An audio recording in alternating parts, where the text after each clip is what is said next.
Assalamualaikum warahmatullahi wabarakatuh. Kami dari kelompok 3 akan melakukan observasi audit manajemen ke kantor pengawasan dan pelayanan bea dan cukai tipe Madya Pabean C Cirebon.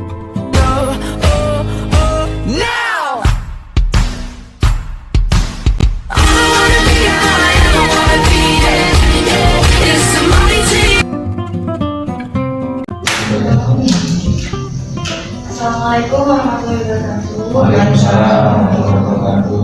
Kami dari mahasiswa Universitas Wadid Jati Cirebon melakukan observasi dengan wawancara. Terima kasih ke Pak Arifin, Mas Asana, dan Mas Mada. Saya sendiri, Mas Fitri, dan rekan saya, Mas Yudhistira. Siapa yang benar? Siapa yang benar dari saya. Terima kasih telah memberikan kesempatan kepada kami untuk ini di era yang sekarang ini, Pak. Untuk pencapaian kinerja lain, Pak, bagaimana untuk saat ini? Di Bea Cukai Cirebon terkait hal ini adalah kita banyak memanfaatkan aplikasi terkait pelayanan kepada pengguna jasa. Salah satunya misalkan untuk mulai masuk aja kan, kalau dulu kan buku itu nulis tuh ya, kalau sekarang buku tamu pakai QR code, barcode, silakan baru diisi kan, Google Form gitu kan. Nah, itu kan otomatis ketika mau nyari pun nanti akan gampang, nah, sehingga kinerja pegawai pun bisa maksimal. Kemudian kita juga kan pakai pandemi ini kan mau nggak mau kita mengurangi jumlah yang masuk.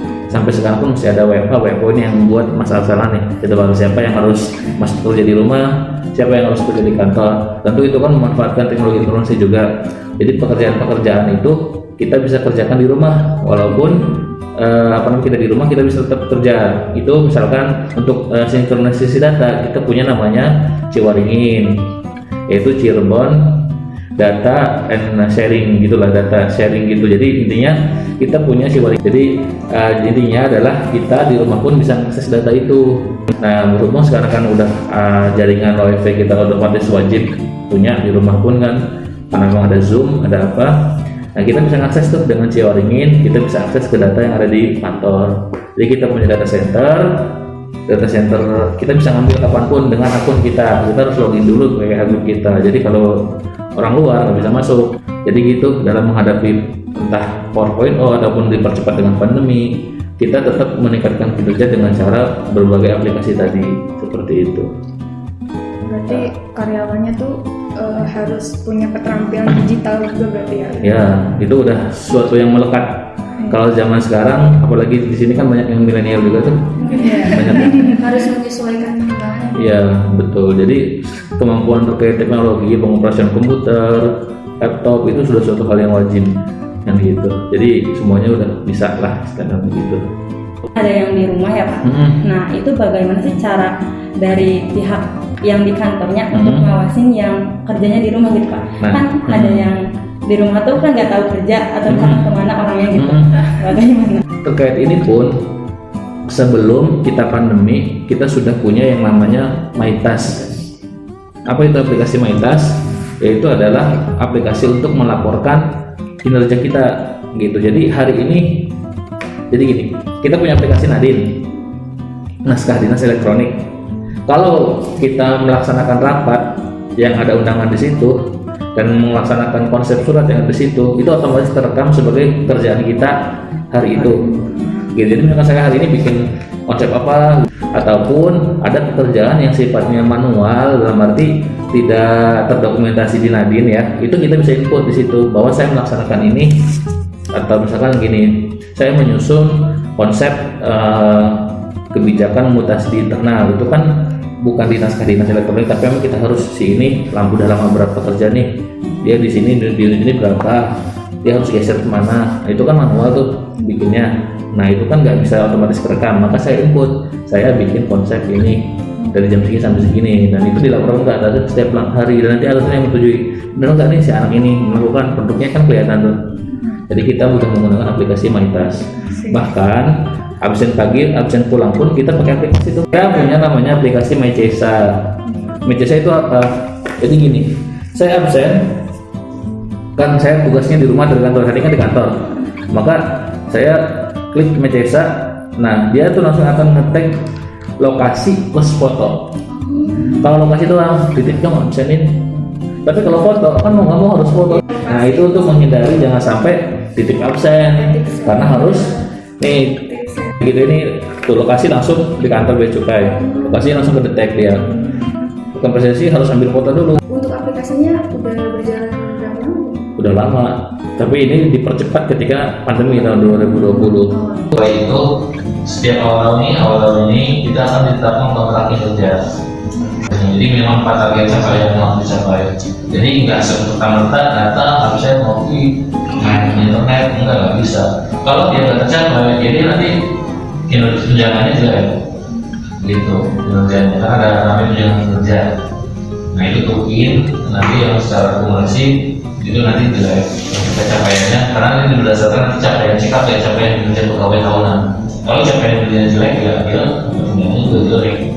Gitu. Karena memenuhi Ya mungkin namanya selain kinerja yang sudah tercantum dalam kontrak itu ya yang tadi disebutkan Sidon, itu juga kita ada kerja-kerja lain yang di luar kinerja. Berarti untuk penentuan kualifikasi SDM itu dibuat berdasarkan spesifikasi pekerjaan yang sesuai dengan strategi instansi yang seperti Bapak tadi bilang. ya, jadi untuk kualifikasi ini kan dari kualifikasi kan tadi kan di awal saya bilang, jadi Kementerian Keuangan itu sudah punya peta jabatan yang itu ditetapkan dalam keputusan Menteri Keuangan. Dari situ dipetakan tuh sampai ini terkecil level 4, misalnya di sini seksi perbendaharaan itu butuh kan kita punya 3 layer analis itu untuk S1 untuk lulusan S1, layer pengolah data atau penyaji data untuk B3, sama administrasi umum untuk B1.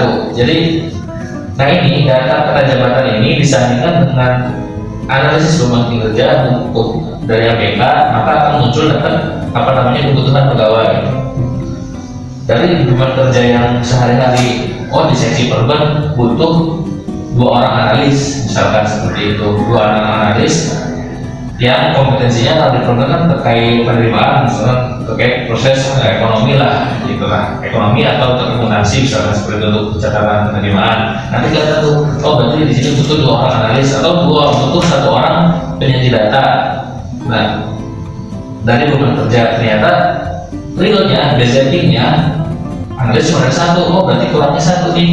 Nah, otomatis itu akan muncul ke informasi atau aplikasi untuk rekrutmen. Di BC buat sesi perbendaharaan butuh 1 orang analis yang di bidang kualifikasinya adalah ekonomi. Nah seperti itu, jadi sudah jelas sudah kita rekrutmen itu kualifikasinya dia butuh apa gitu, dan ditempatkan di mana pun sudah tahu sebetulnya seperti itu. Kualitas kita udah punya sampai sedetil itu peta jabatan, semua jabatan yang dibutuhkan apa, dari beban kerja kita kebutuhannya berapa, kemudian yang ada berapa, lebih atau kurang. Kadang di sini lebih kan nih ininya, yang di lain kurang, maka itu nanti kebijakannya adalah mutasi pindah. Itu namanya perlu pindah di sini. Tadi sih kurang, tambah ini di sini gitu. Kalau kurang benar-benar kurang, rekrut gitu ya. Tapi itu kebijakannya di pusat karena Itu sudah terorganisasi dari sudah terstruktur dan ada aplikasi yang namanya aplikasi informasi di sana. Tapi yang mengalir dari SDM di pusat, gitu ya. Itu yang paling penting dalam pencarian sebenarnya itu tuh dari pendidikannya sendiri atau kualitas dirinya, kompetensi diri. Jadi gini, ya proses pengolahan SDM itu kan suatu sekuen yang panjang.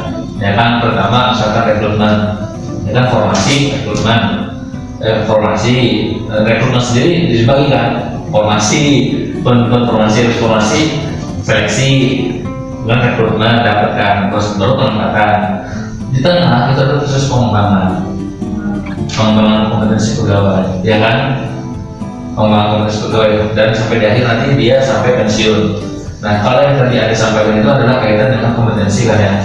Maka kan ketika diuji, kita cek kan bukan dites, bukan dikasih wawancara, bukan seleksi kompetensi bidang, itu untuk menentukan. Jadi di Kementerian Keuangan di kita itu kita sudah punya standar kompetensi jabatan. ya. Standar kompetensi jabatan. Apa itu standar kompetensi jabatan? Yaitu kompetensi minimal yang harus dipunyai untuk menduduki jabatan itu. Ya, dari kompetensi. Misalkan begini, untuk jabatan analis perbendaharaan, analis eksekutif perbendaharaan, maka standarnya adalah dia harus punya kompetensi A, B, C dengan level sekian. Ya kan?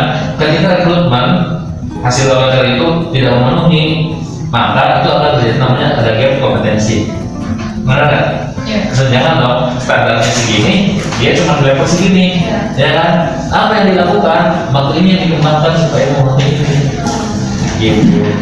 Ya, adapun kalau memang S1 tapi belum menguasai, berarti kan dia di bawah dari standar. Yang ini D3 malah levelnya ke S1 gitu kan. Nah, itu yang akan diprioritaskan untuk mengisi jabatan yang lebih tinggi. Seperti itu. Adapun dari real pekerjaannya yang menyesuaikan, saling membantu, konsistensi seperti itu. Bapak teruskan sama mas-mas yang lainnya kan banyak tugas gitu Pak. Nah, apakah ada kegiatan yang meningkatkan kesehatan mental gitu Pak? Ada kegiatan yang enggak gitu? Sama atau olahraga gitu, karena senang gitu. Kumpulan bareng, biar Kalau dari saya ini sama kerja di Buka itu maksudnya di Cirebon itu setiap minggu ada kajian, dan untuk yang maksudnya itu ada kajian setiap hari Rabu siang. Terus kemudian selain itu ada juga kegiatan olahraga gitu. Kegiatan olahraga setiap hari Jumat pagi. Itu kita selain dalam rangka kita itu kan sebagai satu sisi sebagai pegawai, kita dituntut untuk melaksanakan tugas dan fungsi kita untuk mencapai tujuan organisasi, ya kan. Tapi di sisi lain kita sebagai manusia kita juga punya punya hobi, punya kesenangan, punya butuh waktu juga. Nah itu pimpinan kita tuh sangat concern terkait hal itu. Bahkan Bu Menteri punya slogan kita itu adalah apa? Work life balance. WLB, work life balance. Jadi jangan sampai kerja dan kehidupan itu harus seimbang. Nah beliau punya mencanangkan itulah work life balance. Nah implementasinya apa? Implementasinya adalah setiap Jumat itu jam 3 jam untuk olahraga pagi gitu. Kemudian kita juga punya namanya program pembinaan mental. Itu ya baik untuk yang muslim maupun non muslim. Kalau yang beliau olahraga bareng kan. Di sini ada goes, panahan, kita punya gitu. Kemudian badminton, kita punya lapangan badminton pusat, di mana berpusat tuh masalah pusat. Jadi kemudian keuangan dari pusat itu ada namanya layanan psikologi gitulah. Jadi punya kita di hari-hari kita tunggu, kita namanya balai kesehatan. Punya balai, kalau di sini cuma klinik kesehatan, ruang kesehatan. Itu dokternya setiap hari Selasa. Itu untuk cek kesehatan fisik maupun kesehatan terutama fisik lah karena itu dokter. Nah kalau di pusat itu kita punya juga namanya balai kesehatan. Itu di situ berkumpul dokter umum, dokter gigi, psikiater ada sama ustadz lah. Yang ustadz kan di situ ada nanti. Jadi kita mau konsultan nih, tapi kesehatan mental maupun kesehatan psikis juga itu sangat diperhatikan seperti itu. Untuk strategi SDM, apakah pihak beasiswa itu melibatkan lingkungan eksternal? Jadi teman-teman sekalian, kita tuh dalam analisis kebutuhan pembelajaran itu kan kita menyusun hasil pembelajaran. Itu nanti kita BPPK itu dia akan menyediakan berbagai pelatihan yang sekiranya memang dia sanggup gitu ya. Nah dalam arti sanggup itu adalah sanggup dari segi waktu untuk penjadwalannya, sanggup menghadirkan narasumbernya, sanggup mengalokasikan segala macamnya lah. Nah kalaupun diras itu kan, dan situ mekanismenya adalah BPPK itu misalnya pegawai Kementerian Keuangan ya, hasilnya BDI Suara namanya. BDI Suara itu kan dosen untuk pegawai lah ibaratnya. Nah, itu kan orangnya terbatas di keuangan. Kalau memang misalkan kebutuhan diklatnya adalah misalkan organizational and development, misalkan gitu ya, itu ternyata butuh ahli di bidang human resources. Nah, maka dia akan meng-hire konsultan terkait itu yang sebagai menjadi narasumber. Bahkan untuk di PLOKP itu program pembinaan kompetensi pegawai. Jadi tiap bulan tuh ada satu sesi kita kumpul semua, itu nanti kita menggunakan narasumber, kadang internal kita bisa juga eksternal. Nah ketika eksternal itu misalkan kemarin kita terkait tata naskah dinas, itu kita menggunakan ahli bahasa Ibu Parnanin, nah itu pihak eksternal karena memang butuh ahli bahasa, berarti kan bukan orang bea cukai dong, gitu kan, maka dia harus kita datangkan pihak eksternal yang ahli di bidangnya. Kalau memang perlu konsultan yang lain, maka kita juga akan mengundang sesuai dengan kompetensi bidangnya seperti itu. Jadi kita sangat melibatkan pihak eksternal gitu. Bahkan misalkan untuk apa namanya, bila perlu konsultan, kalau konsultan biasanya lebih mahal tuh, kita bisa meng-hire konsultan. Ada dari eksternal gitu. Misalkan untuk proses apa namanya, dulu ini kan dulu bisa dari sedikit bagian pusat, karena yang membuat kebijakan adalah pusat, kita kan eksekusi ya, berarti kita kan pelaksana. Maka yang menyusun kebijakan, misalkan dulu saya ketika menyusun survei MOVIN dalam bentuk proses MOVIN, itu kan kita butuh ahli bahasa tuh, ahli bahasa ya kan. Waktu itu saya datang, saya tugasnya datang ke Bandung ke Unpad, namanya ada profesor, tiga profesor untuk menanyakan terkait kita mengasih ini kuesionernya sudah sesuai atau belum secara bahasa, secara apa, ini mempunyai tafsir, multi tafsir atau tidak. Jadi untuk proses seperti itu pun kita bahkan meng-hire konsultan yang di bidang ahlinya gitu. Dan itu kan akan, proses itu kan menjadi proses pembelajaran buat saya. Oh ternyata seperti ini, seperti ini. Nah itu kan proses belajar, pasti kita akan meng-hire pihak luar. Tapi karena meng-hire pihak luar itu biaya besar, maka BPPK itu sebisa mungkin adalah mengupgrade orangnya nih, dosennya yang suaranya. Misalnya beda suara, ya udah saya ikutin pelatihan apa, nanti sayanya akan menyampaikan gitu kan, itu lebih murah kan ya dibanding itu seperti. Tapi kalau memang mendesak dan itu sifatnya butuh dari pihak luar, maka akan dari pihak luar mendatangkan seperti itu. Yang dari itu Pak, mengenai pertukaran atau tugas. Oh, roti, donasi. Itu tuh bisa diharapkan lebih baik Pak. Jadi salah satu program pembinaan atau pengembangan adalah rotasi, betul kan? Kenapa? Misalkan begini, itu sudah sangat jelas akan meningkatkan kompetensi pegawai. Kenapa? Saya misalkan Anda nih penempatan di umum, maka dia akan menguasai terkait umum, terkait pegawaian, terkait gaji, terkait keuangan, terkait rumah tangga. Nah, ketika dia di rolling ke perbendaharaan, maka dia akan mendapatkan pengetahuan baru, ya kan? Jadi dari segi pengalaman yang meningkat, dari segi kompetensi wawasannya juga akan meningkat. Jadi rotasi itu akan membuat pegawai lebih bagus secara kompetensi maupun secara pengalaman. Gitu ya. Karena ya mungkin saya bisa agak lebih lancar terkait ngomongin biasanya, saya nggak bisa. Saya bukan terlalu rotasi ke sana. Terus balik lagi ke sini, yang gitu. Itu karena memang mutasi itu akan memberikan pengalaman, memberikan pengetahuan. Gitu, kita akan belajar hal baru, itu kan akan meningkatkan kompetensi kita, upgrade lah diri kita sendiri. Terima kasih Pak sudah memberikan jawaban-jawaban mengenai strategi sumber daya manusia instansi biaya cukai ya. Terima kasih kepada Pak Arifin, Mas Asana, dan Mas Nanda memberikan luangkan waktunya untuk kami. Kurang lebihnya mohon maaf banget atas segala kekurangan kami. Semoga kedepannya Bea Cukai bisa sukses. Sampai tutup ya Pak. Assalamualaikum warahmatullahi wabarakatuh. Baik, kami juga menyampaikan terima kasih atas bahwa kami dipercaya untuk menjadi objek observasi. Tentunya kami mengharapkan hasil observasinya nanti menjadi masukan juga buat kami kalau ada hal yang sifatnya perlu masukan buat kami. Itu kami mengucapkan mohon maaf juga kalau sudah penyambutan dan cuma ikuti aja nih penyambutan kami dan ada dalam wawancara ada hal-hal kemampuan, itu mohon maaf. Mudah-mudahan teman-teman selalu sehat dan sukses juga. Salam buat Pak Intik juga pelajar dan pembimbing dari kami. Mungkin itu. Assalamualaikum warahmatullahi wabarakatuh.